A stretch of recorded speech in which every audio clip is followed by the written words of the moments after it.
இன்னைக்கு நம்மளோட சேனல்ல சொசைட்டி ஆஃப் ஸ்னோ அப்படிங்கிற ஒரு படத்தை பத்தி தான் பார்க்க போறோம். ஆனா இந்த படத்தோட கதை என்னன்னு கேட்டீங்கன்னா 1972 வருஷம் உருக்கையில இருந்து சிலி அப்படிங்கிற ஊருக்கு ஒரு ஃபிளைட் போயிருக்கு. அந்த ஃபிளைட்ல 19 ரக்பி பிளேயர்ஸும் அவங்க கூடவே இன்னும் சில நார்மல் பேசஞ்சர்ஸ்னு சேர்த்து மொத்தமா 45 பேர் அந்த ஃபிளைட்ல டிராவல் பண்ணிருக்காங்க.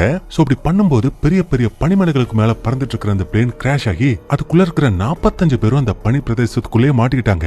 அப்படி மாட்டிக்கிட்டவங்க அப்படிப்பட்ட கடுமையான குளிர்ல சோறு தண்ணி இல்லாம எப்படி சர்வே ஆனாங்க, கடைசி அந்த இடத்தை விட்டு தப்பிச்சு வெளியில வந்தாங்க அப்படிங்கறது அந்த படத்தோட கதை. இதுல நம்மள நடுங்க வைக்கிற இன்னொரு விஷயம் என்னன்னு கேட்டீங்கன்னா, இந்த படத்துல நம்ம பார்க்க போற எல்லா விஷயமே ரியல் லைஃப்ல நடந்தது. 1972ல உண்மையாவே நடந்த அந்த விஷயத்தை தான் இப்ப படமா எடுத்து வச்சிருக்காங்க. இந்த கதை நடக்கிற காலகட்டம் 1972 வருஷம் அக்டோபர். அந்த காலகட்டத்துல ரக்பின்னு சொல்லிட்டு ஒரு கேம் ரொம்ப ஃபேமஸா இருந்துச்சு. அந்த கேமுக்கான மேட்ச் தான் இப்ப ரெண்டு டீமுக்கு இடையில ரொம்ப சீரியஸா போயிட்டு இருக்கு. இப்ப இந்த பாலும் பாத்தீங்கன்னா ப்ளூ டீம்ல இருக்கிற ரோபர்ட்டோ அப்படிங்கிற ஒரு பையன் கிட்ட தான் இருக்கும். அப்ப ஓடுறத பார்த்துட்டு டீம்மேட்ஸ் எல்லாம் டே அந்த பாலை எங்கள்கிட்ட தூக்கி போடும் எங்கள்கிட்ட தூக்கி போடுன்னு எவ்வளவு கத்தி கத்தி பாக்குறாங்க. கடைசி வரைக்கும் அந்த பையன் கேட்கவே இல்ல. இதனால நடந்த அந்த மேட்ச்ல ப்ளூ டீம் தோத்துருது. இதனால அந்த டீமோட கேப்டனும் கடுப்பாயிட்டு ஏன்டா ரோபர்ட்டோ அப்படி பண்ற, பாலை பாஸ் பண்ணுன்னு சொன்னால ஏன் கேட்க மாட்டேற அப்படின்னு கேட்டா, அவ ஓவரா பேசாதீங்கடா, போன மேட்ச் ஜெயிச்சதுக்கு காரணமே நான் தான் தெரியுமா அப்படிங்கிற மாதிரி பேச மத்த பயில்கள் இந்த பயில போட்டு அடி அடி நடிக்கிறாங்க. அண்ட் கடைசி அந்த கேம் முடிஞ்சிருச்சு. ஆனா அந்த டீம்ல இருக்கிற பசங்க எல்லாம் ஒன்னா சேர்ந்து ஒரு சின்ன ட்ரிப்புக்காக பிளான் பண்ணிட்டு இருக்காங்க. அதாவது இவங்க இருக்கிற இடத்துல இருந்து சில்லி அப்படிங்கிற ஒரு பனி பிரதேசத்தை தாண்டி இருக்கு. அந்த இடத்துக்கு போறதுக்கான பிளைட் டிக்கெட் இப்ப ரொம்ப ரொம்ப கம்மியான விலையில கிடைக்கிறதுனால இந்த பசங்க எல்லாம் ஒரு ட்ரிப் மாதிரி அந்த இடத்துக்கு போயிட்டு வரலாம்னு முடிவு எடுக்கிறாங்க. பட் இப்போதைக்கு இவங்க பிளான் பண்ண அந்த ட்ரிப்புக்கு எல்லா பசங்களும் வரதா ஒத்துக்கிட்டாங்க. ஆனா அந்த டீம்ல இருக்கிற நோமா அப்படிங்கிற ஒரு பையன் மட்டும் ஒத்துக்கல.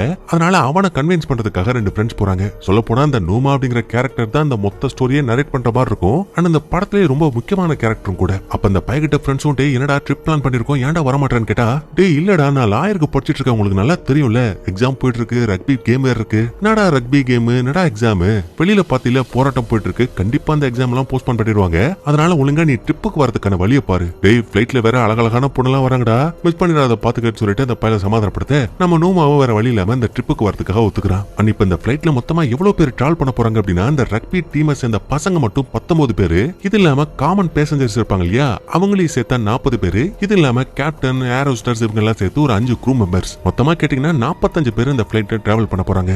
இப்ப இந்த ஃபிளைட்டும் கிளம்பிடுச்சு. அதுவும் எப்படின்னா அந்த பனி பிரதேசங்களுக்கும் பெரிய பெரிய மலைகளுக்கும் மேல பறந்து போயிட்டு இருக்கு. அப்ப திடீர்னு அவங்க போயிட்டு இருக்கிற ஃபிளைட்டே லைட்டா ஷேக் ஆயிடுது. பசங்க எல்லாம் ரொம்ப பயந்து போயிடுறாங்க.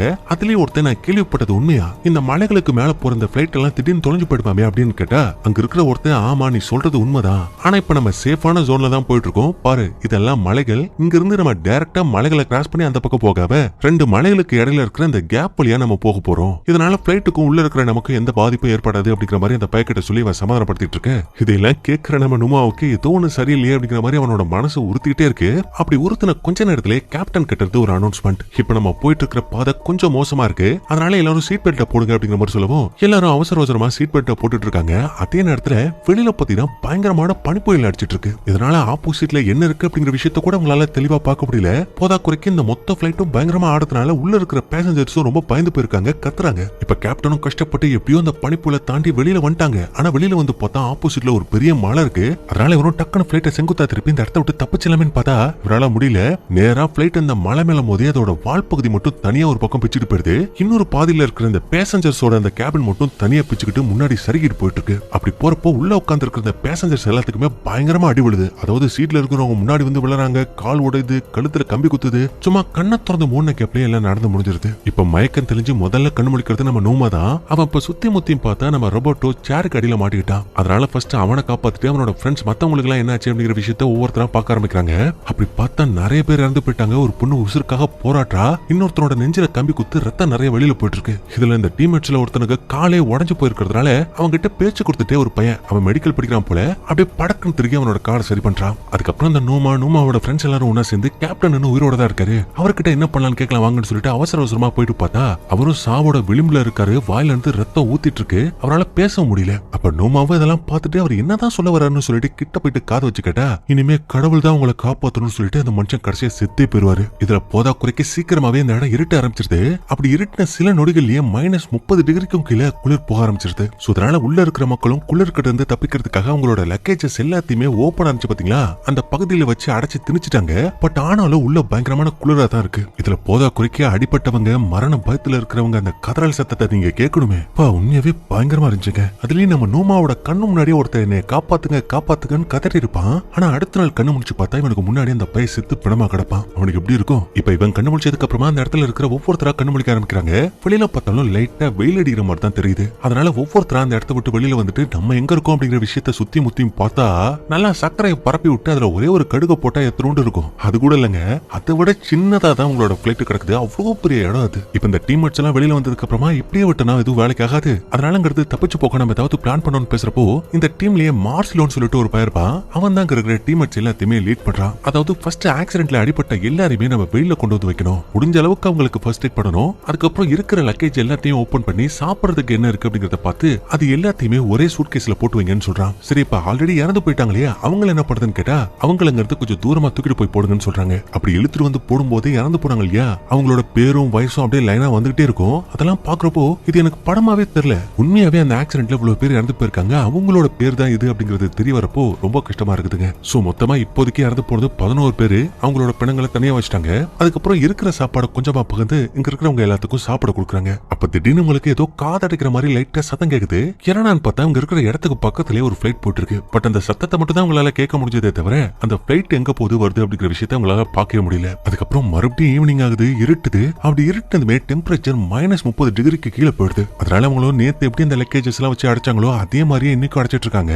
அப்ப இந்த டீம்ல இருக்கிற ஒருத்தன் மார்சில கிட்ட நம்ம அடுத்து என்ன பண்ண போறோம், நம்ம இங்கே எல்லாருமே செத்துருவோமா அப்படின்னு கேட்டா அவன் இல்ல நம்ம யாருமே சாக மாட்டோம், நம்மள காப்பாத்த கண்டிப்பா யாராவது வருவாங்கன்னு ரொம்ப நம்பிக்கையா பேசிட்டு இருக்கான். இப்ப கட் பண்ணா அவங்க இந்த இடத்துல மாட்டிக்கிட்ட 3வது நாள். இந்த ரக்பி டீம்லயே நண்டுன்னு சொல்லிட்டு ஒரு பையன் இருப்பான். அந்த பையன் ரொம்ப வீக்கா இருக்கிறத பார்த்துட்டு இவங்க சாப்பிடறதுக்கு பனிக்கட்டியை கொடுக்குறாங்க. அப்ப அந்த பையனும் என்னாச்சு, நம்ம எப்படி இங்க வந்தோம்னு கேட்டா பிளைட் மேல மோதிருச்சு, அதனால நம்ம இந்த இடத்துல வந்து மாட்டிக்கிட்டோம்னு சொல்றான். சரி, என்னோட தங்கச்சிக்கு என்னாச்சுன்னு கேட்டா அவளுக்கு அடிபட்டு இருக்கு, ரெஸ்ட் எடுத்துட்டு இருக்கா அப்படிங்கிற மாதிரி சொல்றான். அப்ப அவனும் கொஞ்சம் கொஞ்சமா தவழ்ந்து அவனோட தங்கச்சி கிட்ட போயிட்டு அவளை கட்டி பிடிச்சிட்டு அப்படியே சில விஷயங்களை நினைச்சு பாக்குறான். அதாவது ஏர்போர்ட்ல அவனோட அம்மா அப்பா அவனை கட்டி பிடிச்சிட்டு டே தங்கச்சியை பத்திரமா பாத்துக்கூடாதுன்னு சொல்லி அமைச்சிருப்பாங்க. அந்த விஷயத்த நினைச்சு அவன் ரொம்பவே வேதனைப்படுறான். அதுக்கப்புறம் வெளியில கொஞ்சமா வெயில் அடிக்கிறதுனால பனிக்கட்டிய ஒரு இடத்துல குவிச்சு அதுல இருந்து வர சொட்டு தண்ணியை ஒரு பாட்டில பிடிச்சிட்டு இருக்காங்க.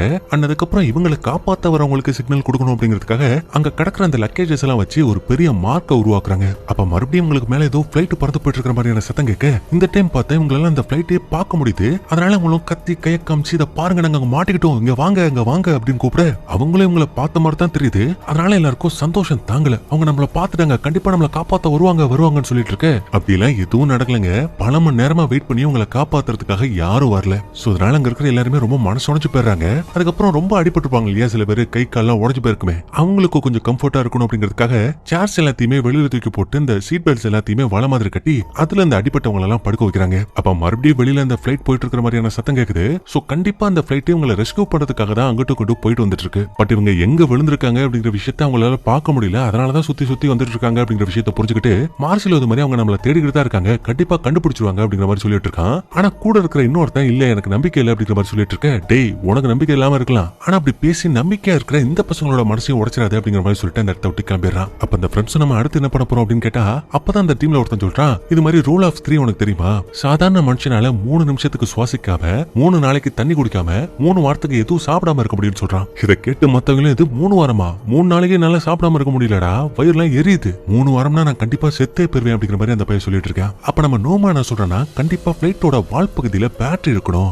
அந்த பேட்டரி வச்சு ரேடியோ மூலமா நம்ம யாராவது கான்டாக்ட் பண்ணோம் அப்படின்னா நம்ம இந்த இடத்த விட்டு தப்பிச்சு போறதுக்கு வாய்ப்பு இருக்கு அப்படிங்கிற மாதிரி சொல்லிட்டு பிளைட் ஆக்சிடென்ட் ஆனப்போ இந்த வால் பகுதி மட்டும் தனியா உடைச்சிட்டு போச்சு பாத்தீங்களா, அந்த இடத்த நோக்கி நடந்து போயிட்டு இருக்காங்க. அது இந்த பேச்சுவாக்குல ஒரு காமெடி சொல்லுவாங்க இல்லையா, எப்பா நீ செய்யற வேலையெல்லாம் பார்த்தா எனக்கே மூச்சு இறக்குதுடா அப்படின்னு சொல்லுவாங்கல்ல, அது மாதிரி இந்த 4 பயல்களும் இந்த பனிமலை மேல ஏறாங்க இல்லையா, இதெல்லாம் பார்க்க நமக்கு மூச்சு இருக்குது. அப்ப பாருங்க இவங்க ஒரு குறிப்பிட்ட தூரத்துக்கு போனதுக்கு அப்புறமா நம்ம நோமா திரும்பி எதையோ ஷாக்கா பார்த்துட்டு இருக்கான். என்னடா ஆச்சு எதனா பாக்குறேன்னு கேட்டா டேய் என்னால பிளைட் உடைஞ்சு கிடக்கிற இடத்த பார்க்க முடியலன்னு சொல்றான். யோசிச்சு பாருங்க, அந்த இடத்தை விட்டு கொஞ்சம் தூரம் தள்ளி வந்து பார்த்த இவனாலேயே அதை பார்க்க முடியலனா மேல பறந்து போயிட்டு இருக்கிற அந்த ரெஸ்கியூ டீமால எப்படி இந்த பிளைட்டை பார்க்க முடியும், கண்டிப்பா பார்க்க முடியாது இல்லையா. அதனாலதான் இவங்க இருக்கிற இடத்த அவங்களால கண்டுபிடிக்க முடியல போல இருக்கு. போதா குறைக்கு இவங்க இருக்கிற இடத்துக்கு பக்கத்துல தான் பனி சரிவு ஏற்படுது, அதனால இங்க இருக்கிறது சேஃப் கிடையாது, நம்ம மறுபடியும் திரும்பி போயிடலாம் அப்படிங்கிற மாதிரி சொல்லவும் இவங்க மறுபடியும் வந்த இடத்துக்கு திரும்பி போயிடுறாங்க. இப்ப கட் பண்ணா அவங்க இந்த இடத்துல மாட்டிக்கிட்டு 6 நாள் ஆகுது.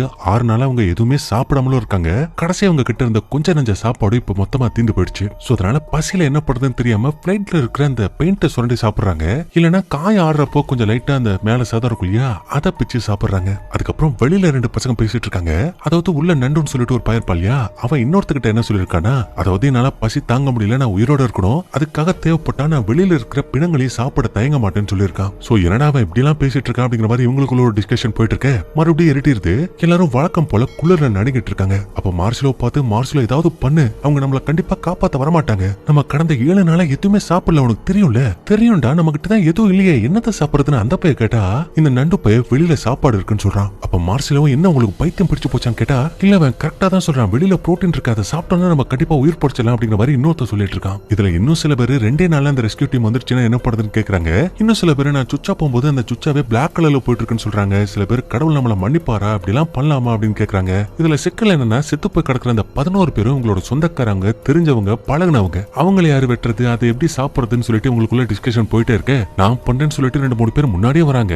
பட் அப்படி அதை நீங்க பண்ணாலுமே அதை நாங்க சாப்பிட மாட்டோம்னு இன்னும் சில பேர் எதிர்க்கிறாங்க. சோ அப்படியே வாக்குவாதம் போயிட்டு இருக்க. கடைசியில யாரும் அந்த கறியை சாப்பிடக்கூடாது அப்படிங்கிற முடிவுக்கு வந்துடுறாங்க. இப்ப அடுத்த நாள் காலையில விடியுது. இப்ப எல்லாரும் பசியில என்னத்தை சாப்பிடுறதுன்னு தெரியாம ஷூவோட லேசு அங்க கிடக்குற கண்டது கடையத்தை எடுத்து திங்கிறாங்க. போதா குறைக்க இந்த நண்டுவோட தங்கச்சி கறி ரொம்ப உடம்பு முடியாம இருந்தா இல்லையா, அவளும் இன்னைக்கு இந்த குளிரை தாங்க முடியாம இறந்தே போயிடுறா. பாவம், அவளுக்கு வயசே பத்தினா ஒரு 20 தான் இருக்கும். சோ இத்தோட இந்த இடத்துல இவங்க மாட்டிக்கிட்டு 8 நாள் ஆகுது. 27 பேர் உயிரோட இருக்காங்க. முக்கியமான விஷயம், யாரும் இன்னும் ஒழுங்கா எதையுமே சாப்பிடல. இப்ப மறுபடியும் நைட் ஆகுது. வெளியில பனி அடிச்சிட்டு இருக்கு. உள்ள குளிர் தாங்க முடியல. அப்படியே தினம் தினம் அவங்க கண்ணு முன்னாடி நரகம் வந்துட்டு போயிட்டு இருக்கு. இப்ப கட் பண்ணா அடுத்த நாள் இவங்க இந்த இடத்துல மாட்டிக்கிட்டு 9வது நாள். இப்ப இங்க இருக்கிற அந்த பசங்க எல்லாம் பசியை தாங்க முடியாம கன்ஃபஸ் பண்றாங்க. அதாவது ஒருவேளை நான் செத்து போயிட்டேன்னா என்னோட உடம்பை நீங்க சாப்பிட்டுக்கலாம், அதுக்கு நான் அனுமதி கொடுக்குறேங்கிறான். அதே மாதிரி ஒவ்வொருத்தரும் என்ன சாப்பிட்டுக்கலாம்னு சொல்லிட்டு அனுமதி கொடுக்க வேற வழியே இல்ல, வெளியில இருக்கிறவங்க தான் சாப்பிட்டாகணும்னு முடிவெடுத்து எல்லாரும் பசியோட வெறியில வெளியில ஓடி போயிட்டு அந்த மாமிசத்தை சாப்பிடுறாங்க. ஆனா மார்சிலோ, நம்ம நோமா, ஒரு கப்பல், இவங்க மட்டும் அந்த கறியை சாப்பிடுறதுக்கு விருப்பம் இல்லாம பிளைட்டுக்குள்ளே உட்கார்ந்து இருக்காங்க. அதுக்கப்புறம் இப்படி அந்த கறியை சாப்பிடுறதே உங்களுக்கு சகஜமாயிடுச்சு. அதுக்காகவே ஒரு 3 பேத்தை கொடுத்து அவங்க கொடுக்குற அந்த சதையை தான் அவங்க சாப்பிடுறாங்க. அதாவது யாரை வெட்டுறாங்க அப்படிங்கிற விஷயம் அவங்களுக்கு மட்டும் தான் தெரியும். ஏன்னா அந்த விஷயம் பேசஞ்சருக்கு தெரிய வந்ததுன்னா எவ்வளவு வருத்தப்படுவாங்க. அதுக்காக தான் அவங்களுக்கு தெரியாம அந்த விஷயத்தை பண்றாங்க. இப்ப அதுக்கப்புறம் பிளைட் கிராஷ் ஆனதுனால இன்னும் சில லக்கேஜ்ல அங்கங்க சதுரி கிடக்கும் இல்லையா, அதை ஓபன் பண்ணி பாக்குறப்போ அதுக்குள்ள ஒரு சின்ன ரேடியோ இருக்கு. அதை ராய் அப்படிங்கிறவ சரி பண்ணி வெளியில என்ன நடக்குது அப்படிங்கிற விஷயத்தை தெரிஞ்சுக்கலாமே ட்ரை பண்றாங்க. அதே டைம்ல உள்ள நம்ம நோமா மட்டும் அந்த கறியை சாப்பிடாம இருக்கா இல்லையா, அதனால அந்த கறியை பனிக்கட்டிக்குள்ள வச்சு, டே பீஸ்டா இப்பயாவது சாப்பிடுறா, இல்லன்னா நீ செத்துருவா அப்படிங்கிற மாதிரி சொன்னா அவன் அப்பவும் அந்த கறியை சாப்பிட மாட்டான். அப்ப திடீர்னு பாருங்க, வெளியில இந்த பசங்க எல்லாம் கதறி அலற மாதிரியான சத்தம் கேக்குது. அதனால நோமாவை அடிச்சு புடிச்சு வெளியில ஓடி வந்து பார்த்தா ரேடியோல ஒரு நியூஸ் அனௌன்ஸ்மெண்ட் போயிட்டு இருக்கு. அதாவது கடந்த 10 நாளா இப்ப தொலைஞ்சு போச்சு இல்லையா இந்த பிளைட், அந்த பிளைட்டை ரெஸ்கியூ டீம் தேடிட்டே இருந்தாங்க. ஆனா கடைசி வரைக்கும் அவங்களை கண்டுபிடிக்க முடியாதனால கவர்மெண்டே இந்த தேடுதல் முயற்சியை கைவிட்டுருச்சு அப்படிங்கிற மாதிரி சொல்றாங்க. எப்படி இருக்கும் உங்களுக்கு? அவ்வளவுதான், இனிமே நம்மளை காப்பாத்த எவனும் வரமாட்டானுங்க, இந்த பணியிலே உறைஞ்சு நம்ம எல்லாருமே சாக போறோம் கதற. இப்ப ரேடியோல என்ன சொல்றாங்கன்னா, கடந்த வருஷங்கள்ல மட்டும் 33 ஆக்சிடென்ட் இதே மாதிரியான பிளைட் ஆக்சிடென்ட் நடந்திருக்கு போல. அந்த ஆக்சிடென்ட்ல ஒருத்தரை கூட கண்டுபிடிக்க முடியல, காப்பாத்த முடியல அப்படிங்கிற மாதிரி சொல்லிட்டு இருக்காங்க. அது மட்டும் இல்ல, இதுக்கப்புறம் தொலைஞ்சு போனவங்களை மறுபடியும் நம்ம தேடணும் அப்படின்னா பிப்ரவரி மாசத்துக்கு அப்புறமா, குளிர் குறைஞ்சதுக்கு அப்புறமா தான் தேட முடியும் அப்படிங்கிற மாதிரி சொல்லிட்டு இருக்காங்க. சோ இந்த நியூஸ் கேட்டதுக்கு அப்புறமா தங்களை காப்பாத்த வருவாங்கன்னு நம்பிக்கிட்டு இருந்த மார்சலவே பத்தினா மனசு விட்டுருவாரு. என்ன மன்னிச்சிருங்க, இதுக்கப்புறம் நம்மளை காப்பாத்துறதுக்கு யாரும் வரமாட்டாங்க, நம்ம இங்கே தான் சாக போறோம். ஆனா என்னால இப்போதைக்கு பண்ண முடிஞ்ச ஒரே உதவி இங்க இருக்கிறத சாப்பிடுங்கன்னு சொல்றாரு. அதாவது இல்ல, வெளியில உள்ள அந்த பிணங்களை சாப்பிடக்கூடாதுன்னு சொன்ன இவரே இப்ப சாப்பிடுங்கன்னு சொல்றாரு. அந்த அளவுக்கு இப்ப நிலைமை மாறிடுச்சு. இப்ப நடக்கிற அந்த விஷயத்தெல்லாம் பார்த்த நோமாவும் இப்படியே இருந்தா எதுவும் வேலைக்கு ஆகாது, நம்ம ஏதாவது பண்ணணும்னு சொல்லிட்டு இவன் கூட ஒரு 2 பேர்த்த கூட்டிக்கிட்டு மறுபடியும் அந்த பேட்டரிஸை தேடி போக ஆரம்பிக்கிறான். அதாவது உடஞ்சு போன அந்த பிளேனோட வால் பகுதியில பேட்டரி இருக்குன்னு சொன்னா இல்லையா, அந்த பேட்டரி வச்சு இவங்க வச்சிருக்கிற ரேடியோ ஆபரேட் பண்ண முடியுமா அப்படிங்கறத பாக்கிறதுக்காக தான் அந்த பேட்டரி தேடி போறாங்க. அப்படி போயிட்டு பார்த்தா பிளைட் ஆக்சிடென்ட் ஆனப்போ பாதி பேர் வழியிலே பறந்து போயிருப்பாங்க இல்லையா, அப்படி பறந்து போனவங்கள ஒரு 3 பேத்தோட பிணம் அங்க கிடக்குது. அப்ப பார்த்துட்டு கூட இருக்கிறவங்களும் எனக்கு அந்த பேட்டரிஸை கண்டுபிடிக்க முடியும் அப்படிங்கிற நம்பிக்கை இல்ல, திரும்பி போயிடலாமா அப்படின்னு கேட்டா நோமா இல்ல, இன்னும் கொஞ்சம் மேல போயிட்டு பாப்போம்னு சொல்லிட்டு மறுபடியும் மேல ஏறாங்க. இதுல பிரச்சனை என்னன்னா, மேல போக போக இன்னும் பனி ஜாஸ்தியா இருக்கும். முட்டிக்காலுக்கு மேல பனி இருக்கு. போதா குறைக்கு இவங்க கீழே இருந்தப்போ ஒரு டெம்பரேச்சர் இருந்துச்சு இல்லையா, அந்த டெம்பரேச்சரை விட மேல பல மடங்கு கம்மியா இருக்கு. அதனால குளிரவங்களால தாங்கவே முடியல. போதா குறைக்கு இப்ப பனி புயலும் அடிச்சிட்டு இருக்கு. அவள்தான் அப்படியே எங்க சீனை கட் பண்ணா அடுத்த நாள் காலையில விடியுது. இந்த பயிலுக 3 பேத்துமே அந்த பனி மூறிடுச்சு. சரி ரைட்டு, அவள் தான் அவங்களோட சோழி புனிச்சான்னு பார்த்தா அதாங்க இல்ல.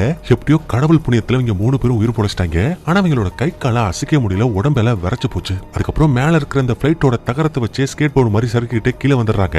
அப்படி வந்ததுல இந்த 3 பேத்துல ஒருத்தருக்கு சரியா கண்ணே தெரியலங்க. போதா குறைக்க அவனோட பல்லு ஆடிட்டு இருக்கு. அப்ப நண்டோ நோமா கிட்ட என்னடா மேற்கு பக்கம் பாத்தீங்களா, தெற்கு பக்கம் பாத்தீங்களா, அது கிடைச்சதான்னு கேட்டா இவன் இல்லங்கிறான். சரி அப்ப அந்த மலைக்கு பின்னாடி என்ன இருக்குன்னு பாத்தீங்களான்னு கேட்டா இல்ல, எங்களால அதை பார்க்க முடியலன்னு சொல்றான். அப்ப நண்டு கண்டிப்பா நம்ம தேடுற பேட்டரி அங்கதான் இருக்கணும் அப்படிங்கிற மாதிரி கெஸ் பண்றான். அதுக்கப்புறம் நோமா கிட்ட ஒரு சின்ன கறித்துண்டை கொடுத்து இப்பயாவது இதை சாப்பிடு, இல்லன்னா கண்டிப்பா நீ செத்துருவா அப்படிங்கிற மாதிரி சொல்லவும் இவன் அதை கையில வச்சுட்டு பல மணி நேரமா அதை சாப்பிடலாமா வேணாமான்னு யோசிச்சுட்டே இருக்கான். கடைசியா வேற வழி இல்லாம மாத்திரையை முழுங்குற மாதிரி அந்த கறித்துண்டை முழுங்குறான். இப்ப கட் பண்ணா அடுத்த நாள் காலையில விடியுது. இவங்க இந்த இடத்துல மாட்டிக்கிட்டு 17 நாள் ஆகுது. அதனால இங்க இருக்கிறவங்களே பாத்தீங்கன்னா எத்தனை நாளைக்கு அழுதுகிட்டு புலம்பிக்கிட்டே இருக்குது. கொஞ்சம் மனசு விட்டு பேசி ஜாலியா என்ஜாய் பண்ணலாம்னு சொல்லிட்டு நீங்க எல்லாம் இந்த இடத்த விட்டு தப்பிச்சு போனா என்னென்னலாம் பண்ணுவீங்க அப்படிங்கிற மாதிரி கேட்டுட்டு இருப்பான். அதுல ஒருத்தன் என்னோட அம்மாவை பாக்கணுங்கிறான், இன்னொருத்தன் என்னோட கேர்ள் ஃப்ரெண்ட பாக்கணுங்கிறான். இன்னும் சில பேருங்கிறது தப்பிச்சு வெளியில போனா வயிறே வெடிக்கிற அளவுக்கு ஃபுல்லா சாப்பிடணும்னு நினைக்கிறாங்க. இப்படி இவங்க பேசி விளையாடி ஜாலியா சிரிச்சிட்டு இருக்க திடீர்னு வெளியில ஏதோ ஒரு சத்தம் கேக்குது.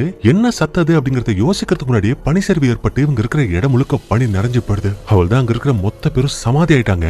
அப்ப அதுல 1-2 பேர் வெளியில வந்து மத்தவங்களோட உயிரையும் காப்பாத்த ட்ரை பண்ணிட்டு இருக்காங்க. யோசிச்சு பாருங்க, சோதனை மேல சோதனடா அப்படிங்கிற மாதிரி இவங்களால தாங்க முடியாத வேதனையை கடவுள் கொடுத்துட்டு இருக்காரு. அதுக்கப்புறம் அந்த பசங்களும் கஷ்டப்பட்டு அங்க இருக்கிறவங்க எல்லாம் தோண்டி வெளியில எடுத்து இந்த இடத்த விட்டு தப்பிச்சு வெளியில போலாமேன்னு பார்த்தா மறுபடியும் இன்னொரு பனிச்சரிவு ஏற்பட்டு மொத்த பேத்தையும் அடிச்சு தூக்கிடுது. இப்ப அப்படியே சீனை கட் பண்ணா எல்லாருமே அந்த பிளைட் குள்ளதான் மாட்டிட்டு இருக்காங்க. அண்ட் வெளியில போறதுக்கான எந்த வழியும் இல்ல. சுத்தி முத்தி எல்லா பக்கமும் அடைஞ்சு கிடக்குது. அப்ப உங்களுக்கு யார் யாரெல்லாம் உயிரோட இருக்கீங்க சீக்கிரம் உங்களோட பேர் சொல்லுங்கன்னு சொல்ல அதுல ஒரு 2-3 பேர் இறந்து போயிருப்பாங்க. சரி, நம்மளோட கேப்டன் மார்ஸ்லோ என்ன அவருக்கு என்னாச்சு அப்படின்னு கேட்டா நடந்த அந்த சம்பவத்துல பாவம் நம்ம மார்ஸ்லோ இறந்து போயிட்டான். அவ மட்டும் இல்லங்க, இந்த இடத்துல இருந்து 8 பேர் இறந்து போயிருக்காங்க. அப்ப நோமா கிட்ட நம்ம என்ன பண்ண போறோம், இப்படி சாக போறோமா, எப்ப நம்ம வெளியில போக போறோம்னு கேட்டா பனிப்புயல் முடிகிற வரைக்கும் நம்ம இங்கதான் இருந்தாகணும் அப்படிங்கிற மாதிரி சொல்றான். இப்ப அடுத்த நாள் காலையில விடியுது. இவங்க இந்த இடத்துல மாட்டிட்டு 18 நாள் ஆகுது. இவங்களால இப்ப மறுபடியும் பசியை தாங்க முடியல. இதுல என்ன பிரச்சனைனா அந்த மாமிசத்தை வெட்டி கொடுத்தாங்க இல்லையா அந்த பசங்க, அவங்களே இறந்து போயிட்டாங்க. அவங்க இருந்த வரைக்கும் கறியை கொடுத்த வரைக்கும் அது யாரோடது அப்படிங்கிற விஷயம் தெரியாம இருந்துச்சு. பட் இதுக்கப்புறம் இந்த பள்ளிகளால போயிட்டு அந்த கறி எடுத்து சாப்பிட முடியாது இல்லையா, இவங்களுக்கு மனசு வராது இல்லையா, அதனால யோசிச்சிட்டே இருக்காங்க. ஆனா கடைசியா வர வழியில இதை பண்ணிதான் ஆகணும்னு சொல்லிட்டு நம்ம ரோபோட்டோ தான் முன்னாடி வரா. அதுக்கப்புறம் எப்பவுமே பொறுமையா இருக்கிற நம்ம நூமாவுக்கே பத்தினா பைத்தியம் பிடிக்கிற மாதிரி ஆயிடுது. அதனால இதுக்கு மேல இந்த இடத்துல என்னால இருக்க முடியாதுங்கிறது நான் போய் ஆகணும்னு சொல்லிட்டு பைத்தியக்கார மாதிரி உள்ள வந்து அந்த பனி எல்லாம் நோண்டி போட ஆரம்பிக்கிறான். அண்ட் மேல ஒரு கிளாஸ் இருக்கும், அந்த கிளாஸையும் காலை வச்சு உதைக்கிறான். அப்படி உதைக்கிறப்போ அந்த கிளாஸ் உடஞ்சு அவனோட காலில் இறங்கி பயங்கரமா அவனோட காலை சேதப்படுத்திடுது. ஆனா கெட்டதுலயும் ஒரு நல்லது மாதிரி அவன் கிளாஸ் உடைச்சதுனால வெளியில போறதுக்கான வழி உங்களுக்கு கிடைக்குது. அதனால கஷ்டப்பட்டு பனியை தோண்டி ஒவ்வொருத்தரா அந்த இடத்த விட்டு வெளியில வர ஆரம்பிக்கிறாங்க. அப்படி வந்தவங்களுக்கு சந்தோஷம் தாங்களே ஏதோ பிக்னிக் வந்த மாதிரி ஜாலியா பனியை தூக்கி போட்டு விளையாடுறாங்க. அதுக்கப்புறம் புதஞ்சு போய் கிடக்கிற அந்த பிளேனை கொஞ்சம் கொஞ்சமா தோண்ட ஆரம்பிக்கிறாங்க. அப்பதான் நம்ம நூமாவோட காலையும் காட்டுறாங்க. அந்த காலை பத்தினா இன்ஃபெக்ட் ஆயிருக்கு. ஆனா அந்த விஷயத்தை பத்தி மத்தவங்கள்ட்ட இந்த பையன் பெருசா சொல்லவே இல்லை. அதுக்கப்புறம் அவங்க மறுபடியும் அந்த பேட்டரிஸை தேடி போலாம் அப்படிங்கிற ஐடியாவுக்கு வராங்க. பட் இப்ப உடனே நம்ம போக வேண்டாம், இன்னும் 2 வாரம் காத்திருக்கலாம். ஏன்னா ஆல்ரெடி நம்ம எந்த விதமான பிளானே இல்லாம போனதுனாலதான் பனியில மாட்டிட்டோம். அதனால அதே மாதிரி நம்ம மறுபடியும் மாட்டிக்க கூடாது அப்படின்னா 2 வாரத்துக்கு அப்புறம் தான் நம்ம போகணும் அப்படிங்கிற மாதிரி சொல்லிட்டு இருக்காங்க. இதுக்கு நம்ம நூமாவும் சரின்னு ஒத்துக்கிறான். இப்ப நாட்களும் அப்படியே கிடுகிடுன்னு ஓடுது. இன்னையோட அவங்க அந்த இடத்துல மாட்டிக்கிட்டு 34 நாட்கள் ஆயிடுது. இதுல போதா குறைக்கும் இருக்கிற சில பேருக்கு அடிபட்டு இல்லையா, அந்த அடிபட்ட காயமெல்லாம் இன்ஃபெக்ஷனா மாதிரி நிறைய பேர் செத்துட்டு இருக்காங்க. அப்பதெல்லாம் பார்த்துட்டு இருக்கிற இந்த டீம்மேட்ஸ்லயே ஒரு டாக்டர் இருப்பான் இல்லையா, அவன் என்ன சொல்றானா இதுக்கப்புறம் ஒவ்வொருத்தரா அடுத்தடுத்து செத்துக்கிட்டே தான் இருக்க போறாங்க. அதனால மிச்சம் இருக்கிறவங்களையாவது காப்பாற்றணும்னா ரோபோட்டோ உன்னால மட்டும் தான் அது முடியும், எங்க எல்லாரை விட நீ தான் நல்லா ஓடுவ, அதனால ஃப்ரெண்ட்ஸ் கூட சேர்ந்து நீயும் அந்த பேட்டரிஸ் எடுக்கிறதுக்காக போன்னு சொல்றான். இந்த கேப்லயே பாத்தீங்கன்னா நுரையீரலுக்குள்ள தண்ணி ஏறி ஒருத்தர் செத்தே போடுறான். அதுக்கப்புறம் நம்ம நோமா ரோபோட்டோ இன்னும் 2 பேரும் சேர்த்து மொத்தமா 4 பேர் அந்த பேட்டரிஸை தேடி மறுபடியும் பயணத்தை ஆரம்பிக்கிறாங்க. அப்படின்னு நடக்கிறாங்க நடந்து போயிட்டே இருக்காங்க. ஆனா ஒரு கட்டத்துக்கு மேல நம்ம நூமாவால சுத்தமா முடியல. ஏன்னா ஆல்ரெடி அவனோட கால் இன்ஃபெக்ட் ஆயிருக்கு இல்லையா, அதனால சுருண்டு விழுந்துடுறான். அப்போ ரோபோட்டோ பார்த்துட்டு டே இந்த கண்டிஷன்ல கண்டிப்பா உன்னால என் கூட வர முடியாது, அதனால நாங்களே கூட்டிட்டு போய் மறுபடியும் வீட்டுல விட்டுறோம் அப்படிங்கிற மாதிரி சொன்னா நூமா இல்ல ரோபோட்டோ வேண்டாம், என்னால இந்த பிளான் கிடக்கூடாது, நான் மட்டும் தனியாவே திரும்ப போய்க்கிறேன், ஆனா நீங்க எப்படியாவது போயிட்டு அந்த பேட்டரிஸை கண்டுபிடிச்சிட்டு வாங்கன்னு சொல்லிட்டு நம்ம நூமா மட்டும் கஷ்டப்பட்டு கிளம்பின இடத்துக்கே மறுபடியும் திரும்பி வந்துடுறான். அதுக்கப்புறம் போன அந்த ரோபோட்டோக்கும் கூட இருந்த 2 ஃப்ரெண்ட்ஸுக்கும் என்னாச்சு அப்படிங்கிற விஷயமே தெரியல. ஆனா ஏதோ ஒரு நம்பிக்கையில போனவங்க கண்டிப்பா திரும்பி வருவாங்கன்னு சொல்லிட்டு இங்க இருக்கிற அவங்களோட ஃப்ரெண்ட்ஸும் நம்ம நூமாவும் வெயிட் பண்ணிட்டே இருக்கான். இப்படி இருக்க அடுத்த நாள் காலையில நம்ம நூமா கண்டுபிடிச்சு பாக்குறப்போ ஆப்போசிட்ல நண்டு இருக்கான். டே நீ எங்கடா பண்ற அப்படின்னு கேட்டா அது மாதிரி நூமா நாங்க அதை கண்டுபிடிச்சிட்டோம், கிழக்கு பகுதியில நாங்க நடந்து போயிட்டே இருக்கிறப்போ எங்களுக்கு ஆப்போசிட்ல அந்த வால் பகுதியை நாங்க பார்த்தோம், அதுல நீ சொன்ன மாதிரியே பேட்டரிஸ் இருந்துச்சு, அது மட்டும் இல்ல அங்க நிறைய லக்கேஜ் இருந்துச்சு, அதுல நம்ம குளிர்காக போட்டுக்கிற ஜாக்கெட்ஸும் கூடவே ஒயின் பாட்டிலும் கொஞ்சம் சிகரெட்ஸும் இருந்துச்சுன்னு சொல்றான். சோ இவங்களோட பிளான் என்னன்னா அவ்வளவு பெரிய பேட்டரி தூக்கிட்டு மறுபடியும் இவங்களால இந்த இடத்துக்கு வர முடியாது, அதனால உங்களுக்கு கிடைச்ச அந்த குட்டி ரேடியோவை அந்த இடத்துக்கு எடுத்துட்டு போலாம், அப்படி இல்லன்னா ராய் அப்படிங்கிற இடம் வச்சு பிளேன்ல இருக்கிற ரேடியோவை சரி பண்ணலாம் அப்படிங்கிற மாதிரி இவங்க பிளான் போடுறாங்க. சோ அந்த பிளான் படி உங்களுக்கு தேவையான சில திங்ஸை இங்க இருந்து எடுத்துக்கிட்டு மறுபடியும் அந்த வால் பகுதியை நோக்கி இவங்க போறாங்க. அப்படி போயிட்டு 2-3 நாள் கஷ்டப்பட்டு எப்படியும் அந்த ரேடியோவை சரி பண்ண ட்ரை பண்ணிட்டு இருக்காங்க. ஆனா அவங்க ட்ரை பண்ண வரைக்கும் அது வேலைக்காகவே இல்ல. இதுல போதா குறைக்கு நம்ம நூமாவுக்கு ரொம்ப உடம்பு முடியாம போயிட்டு இருக்கு, அவனோட உடம்பு முழுக்க இன்ஃபெக்ஷன் ஆயிடுச்சு. அண்ட் அவங்க சாப்பிட்ட அந்த கறியும் தீந்து போயிட்டதுனால அங்க கடக்கிற அந்த எலும்புகளை கடிச்சு ஏதோ பசியாத்திட்டு இருக்காங்க. யோசிச்சு பாருங்க, ஆரம்பத்துல ஐயோ இது பாவம் இதெல்லாம் செய்யக்கூடாதுன்னு நினைச்சவங்க இப்ப ஏதோ கேஷுவலா பிரெஞ்ச் ஃப்ரைஸ் சாப்பிடுற மாதிரி சாப்பிட்டு இருக்காங்க. அதுக்கப்புறம் நம்ம நூமா சுத்தமா சாப்பிடாமலே இருக்கிறத ஃப்ரெண்ட்காரன் பார்த்துட்டு டேய் கொஞ்சமாவது சாப்பிடுறா, உன் உயிர் மேல கொஞ்சம் கூட உனக்கு ஆசை இல்லையான்னு கேட்டா ஏண்டா இல்ல, எனக்கு 24 வயசு தான் ஆகுது, என் வாழ்க்கையில எவ்வளவு சாதிக்கணும்னு நினைச்சேன் தெரியுமா, என் அம்மாவை பாக்கணும்னு ஆசை, என்னோட பிரதர்ஸை பாக்கணும்னு ஆசை, கல்யாணம் பண்ணிக்கணும்னு ஆசை, குழந்தைகளை பெத்துக்கணும்னு ஆசை, ஆனா இது எதுவுமே நடக்காது, நான் கண்டிப்பா சாக போறேன்னு சொல்லிட்டு ஃப்ரெண்டுக்காரனை கட்டிப்பிடிச்சிட்டு நம்ம நூமா பவர் ரொம்ப உடஞ்சு அழுகுறான். இப்ப இன்னொரு பக்கம் ரேடியோ சரி பண்றதுக்காக அந்த 3 பேர் போனாங்க இல்லையா, அப்படி போறப்போ அவங்களுக்கு வாட்டர் ப்ரூஃபா இருக்கிற கிளாத் கிடைக்குது, அது ஒரு சேஃப்டிக்காக எடுத்து வச்சுக்கிறாங்க. ஆனா அவங்க சரி பண்ண நினைச்ச அந்த ரேடியோ உங்களால சரி பண்ண முடியல, மொத்தமா புகஞ்சு போயிடுது. அதனால கடுப்புல அந்த ரேடியோ போட்டு அடி அடிச்சுட்டு இதுக்கப்புறம் எதுவுமே பண்ண முடியாதுன்னு நொந்து போய் மறுபடியும் அவங்க வந்த இடத்துக்கு திரும்பி போறாங்க. போயிட்டு இது மாதிரி அவங்க கண்டுபிடிச்சாங்க இல்லையா அந்த வாட்டர் ப்ரூஃப் கவர், அதை வச்சு என்ன பண்ணலாம்னு யோசிக்கிறப்போ குளிருக்காக ஒரு பேக்கை ரெடி பண்ணலாம்னு சொல்றாங்க. அதுக்கப்புறம் இருந்து மறுபடியும் நம்ம எப்ப வெளியில போறோம்னு கேட்டா ரோபோட்ரோ இந்த பேக்கை செஞ்சதுக்கு அப்புறமா இருந்து போலாம்னு சொல்றான். இப்ப கட் பண்ணா அடுத்த நாள் காலையில விடியுது. இவங்க தொலைஞ்சு போய் 54 நாட்கள் ஆகுது. அண்ட் இப்ப இந்த ரேடியோல என்ன சொல்றாங்கன்னா 2 மாசத்துக்கு முன்னாடி தொலைஞ்சு போன அந்த பிளேனையும் பிளேன்ல உள்ள மக்களையும் நாங்க மறுபடியும் தேட போறோம் அப்படிங்கிற மாதிரி சொல்லிட்டு இருக்காங்க. சோ இதை கேட்டவங்களுக்கு எல்லாம் செம்ம காண்டாகுது. மறுபடியும் முதல்ல இருந்தா அவங்க பிளேன் நம்ம தலைக்கு மேலதான் பறந்து போச்சு. அப்ப கூட நம்ம இருக்கிறத கண்டுபிடிக்க முடியல.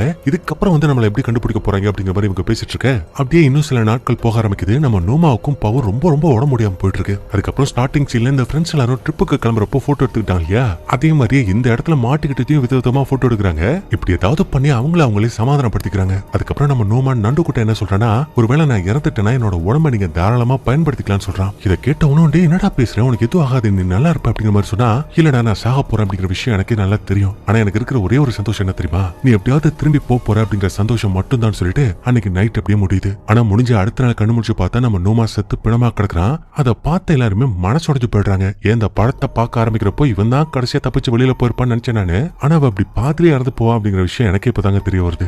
இப்ப இறந்து போன நோமாவோட கையில ஒரு சின்ன சீட் இருக்கும். அது என்ன ஓபன் பண்ணி பார்த்தா நேத்து சொன்ன மாதிரி என்னோட உடம்ப பயன்படுத்திக்கோங்க அப்படிங்கிற மாதிரி எழுதி வச்சிருக்கான். சோ அதனால இப்ப இந்த ரோபோட்ரோ என்ன பிளான் பண்றா அப்படின்னா, இந்த ரேடியோ சரி பண்ற பிளான் சுத்தமா ஊத்திக்கிச்சு இல்லையா, அதனால இங்க இருந்து இவங்களால எவ்வளவு தூரம் நடந்து போக முடியுமோ போயிட்டு அங்க பக்கத்துல ஏதாவது கிராமமோ வேற ஏதாவது ஏர்போர்ட்டோ இருந்துச்சுன்னா அவங்கள்ட்ட இந்த விஷயத்தை இன்ஃபார்ம் பண்ணி இங்க இருக்கிற எல்லாரையுமே காப்பாற்றணும் அப்படிங்கிறது தான் பிளான். பட் அவ்வளவு ஈஸியான பிளான் கிடையாது இல்லையா இது. அதனால என்ன பண்றாங்கன்னா, நோமாவோட உடம்புல இருக்கிற அந்த சதை எல்லாத்தையுமே ஒரு பையில போட்டுக்கிட்டு இங்க இருக்கிற அந்த ஜர்க்கின் எல்லாத்தையுமே நல்லா லேயர் பை லேயரா போட்டுக்கிட்டு ஏதோ ஒரு குருட்டு நம்பிக்கையில எல்லாத்தையும் காப்பாத்துறோம் நம்பி இவங்க 3 பேருமே பயணத்தை ஆரம்பிக்கிறாங்க. அந்த பயணத்துல ராத்திரி பகல்னு பார்க்காம புயல் மழைன்னு பார்க்காம நடந்து போயிட்டே இருக்காங்க. அப்படி போயிட்டு ஒரு உயரமான மலை மேல ஏறி நம்ம ரோபோட்ரோவை நண்டுவோ நின்னு பார்த்தா சும்மா கண்ணு கெட்டுற தூரம் வரைக்கும் பெரிய பெரிய பனிமலைகள் மட்டும்தான் இருக்குது. அதனால இதுக்கு மேல முடியாதரா சாமின்னு சொல்லிட்டு 2 பேரும் சமணக்கால் போட்டு அதே இடத்துல உட்காந்துறாங்க.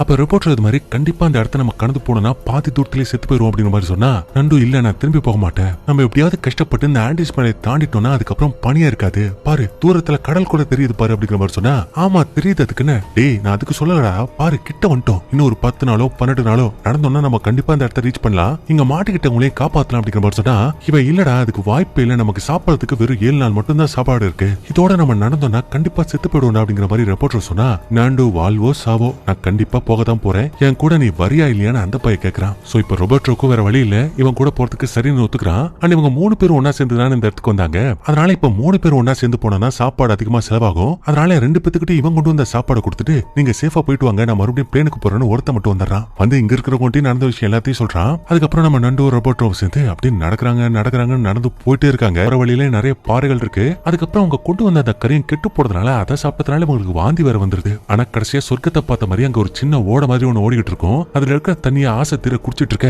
கடவுளே வந்து குதிரையில நிக்கிற மாதிரி அந்த இடத்துல ஒரு மனுஷனை பாக்குறாங்க. அப்புறம் என்ன அவங்க 2 பேரும் காப்பாத்துங்க காப்பாத்துங்கன்னு கத்திட்டு இருக்க, அவரும் என்ன பிரச்சனைன்னு ஒரு சின்ன சீட்டை எடுத்து இந்த பக்கம் தூக்கி போடுவாரு. அப்ப அவங்க அந்த பிளைட் கிராஷ் ஆன விஷயத்தையும் அங்க இன்னும் நிறைய பேர் உயிரோட இருக்காங்க அப்படிங்கிற விஷயத்தை பத்தியும் இவங்க 10-12 நாள சாப்பிடாம கொள்ளாம இவ்வளவு தூரத்தை கடந்து வந்த விஷயத்தை பத்தியும் சொல்றான். அப்புறம் என்ன இந்த விஷயம் அப்படியே மேலிடத்துக்கு போகுது. அதனால மொத்த ராணுவத்தையும் போலீஸ் பட்டாளத்தையும் இறக்கி எப்படியாவது அவங்களை ரெஸ்கியூ பண்ணணும் அவங்க முடிவு பண்றாங்க. அண்ட் இந்த கேப்லயே நம்ம பையலுக்கு 2 பேரும் ஒரு வீட்டுக்குள்ள வந்து அவங்களால பசியில எவ்வளவு சாப்பிட முடியுமோ அவ்வளவு சாப்பாடு சாப்பிட்டு இருக்காங்க.